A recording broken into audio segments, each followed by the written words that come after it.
Today is Tuesday, April 12th, and this is Football's Remarkable.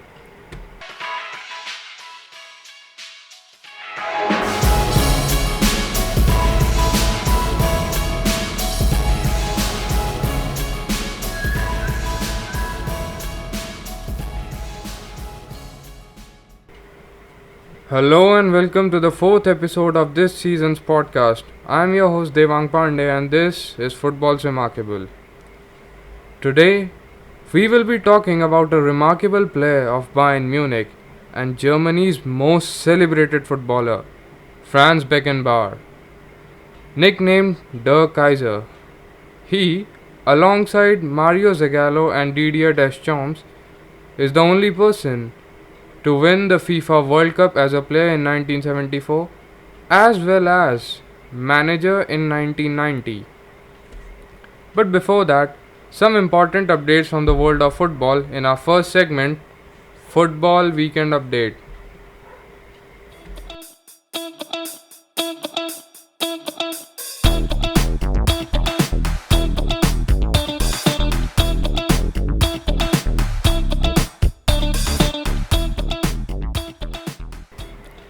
The action has returned to club football. Bruno Fernandes has signed a new contract with Manchester United until June 2026. The first leg of the quarterfinals of the Champions League saw some remarkable performances and some surprising results. Liverpool were able to win the first leg match against Benfica by a score of 3-1 and take the lead. Kevin De Bruyne scored for Manchester City to provide them the victory against Atletico Madrid in the first leg. Karim Benzema scored a magnificent hat-trick for Real Madrid in a 3-1 win against Chelsea, and six-time European Cup winners Bayern Munich was stunned by Villarreal after Arnaud and Humer 8-minute strike gave Unai Emery's side a slender lead for the second leg. Netherlands coach Louis van Gaal revealed that he has prostate cancer and is being treated.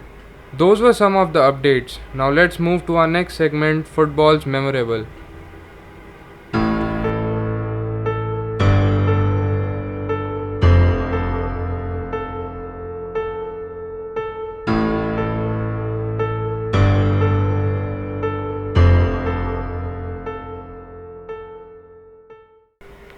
Franz Beckenbauer, nicknamed Der Kaiser, was a player who revolutionized football in West Germany and became an iconic figure. Born in Munich on the 11th of September 1945 in a post-war period, his father, Franz Sr., was a senior secretary at the post office and his mother was a homemaker. When Beckenbauer was just 8 years old, West Germany won the 1954 World Cup by defeating Hungary in the final match. Inspired by this, Franz joined SC 1906, which was just across the road from where he lived. After 5 years, aged 13, he joined Bayern Munich. Beckenbauer was brilliant at the sport and moved through the ranks to the senior team. In 1965, Bayern Munich was promoted to the Bundesliga. At 20 years of age, Franz Beckenbauer was a role model for many as he was called to play for the national team. The West German coach Helmut Schön made a bold decision by allowing the young talent to play in the qualifiers, which paid off as West Germany defeated Sweden by a score of 2-1 to qualify for the 1966 World Cup in England. Franz Beckenbauer made his FIFA World Cup debut in a match against Switzerland at Sheffield. Beckenbauer scored 2 goals in a 5-0 win over the Swiss team. West Germany finished their group stage to face Uruguay in the quarterfinals. Beckenbauer scored again in the 4-0 quarter-final win of West Germany over Uruguay. He was becoming the star attraction of the tournament. In the semi-finals, West Germany faced the mighty Soviet Union in Liverpool. Beckenbauer scored against the legendary goalkeeper Lev Yashin in a 2-1 victory. The final match of the tournament was against the host England at the Wembley Stadium. Franz Beckenbauer was given the task of man-marking Sir Bobby Charlton. The West Germans were able to take an early lead as Haller scored in the 12th minute. But Geoff Hurst equalized for England just after 6 minutes. In the second half, England came forward due to a goal from Martin Peters, but Volkan Wober levelled for Germany. A controversial goal in the extra time and Geoff Hurst's hat-trick resulted in a 4-2 win for England.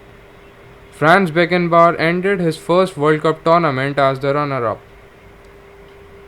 In club football, Beckenbauer captained Bayern for the 1968-69 season and led Bayern to the Bundesliga title. He also won the German Footballer of the Year.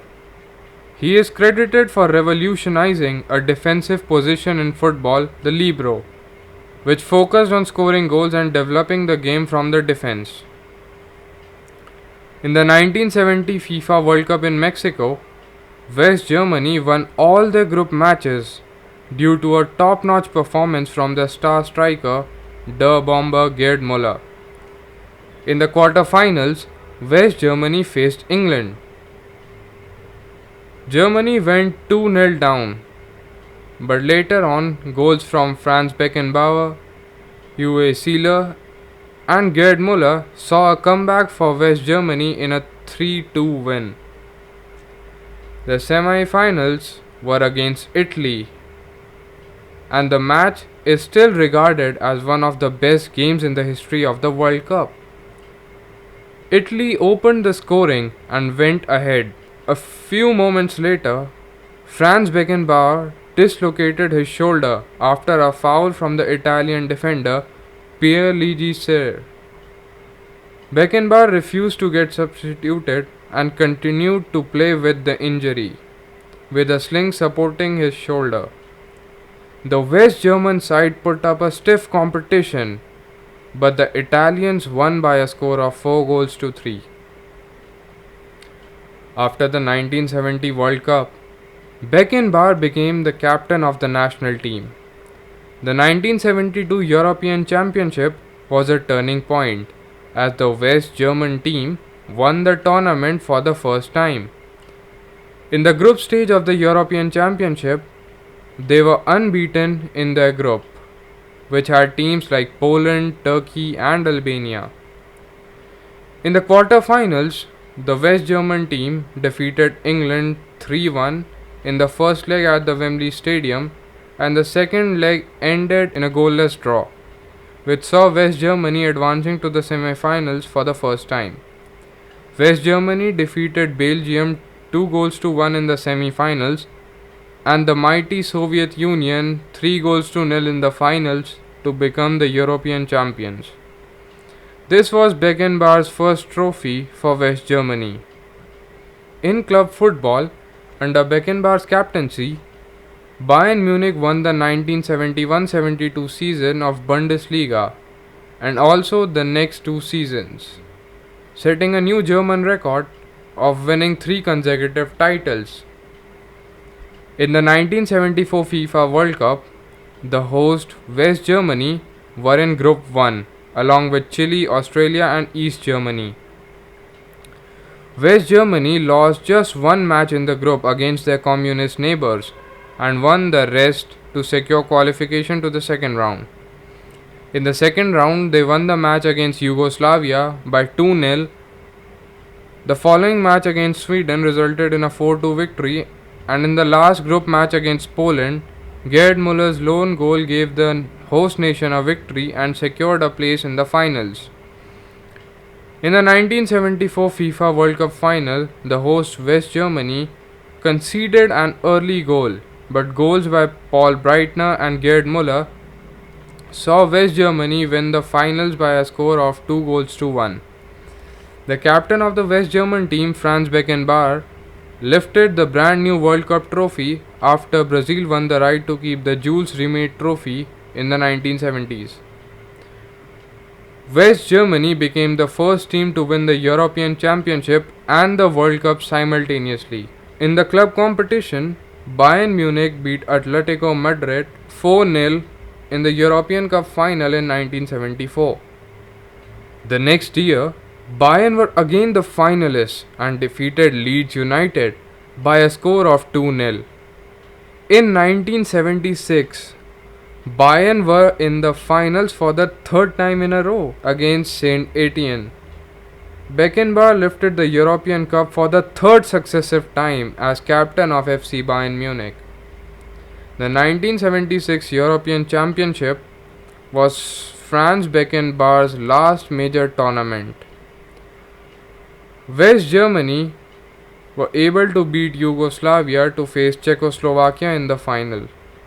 The match against Czechoslovakia ended with a score of 2-2 and was decided in a penalty shootout, which West Germany lost. Franz Beckenbauer retired from international football the following year. He also left Bayern soon after and signed for the New York Cosmos and went to the United States. The arrival of Beckenbauer and Pelé increased the popularity of New York Cosmos. Beckenbauer won 3 NASL titles and, along with Pelé, helped popularize soccer in the United States.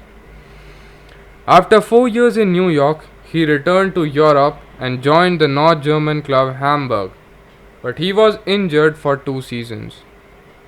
After having an outstanding career as a player for 20 years, he retired and took over the role of manager of the West German team in 1984.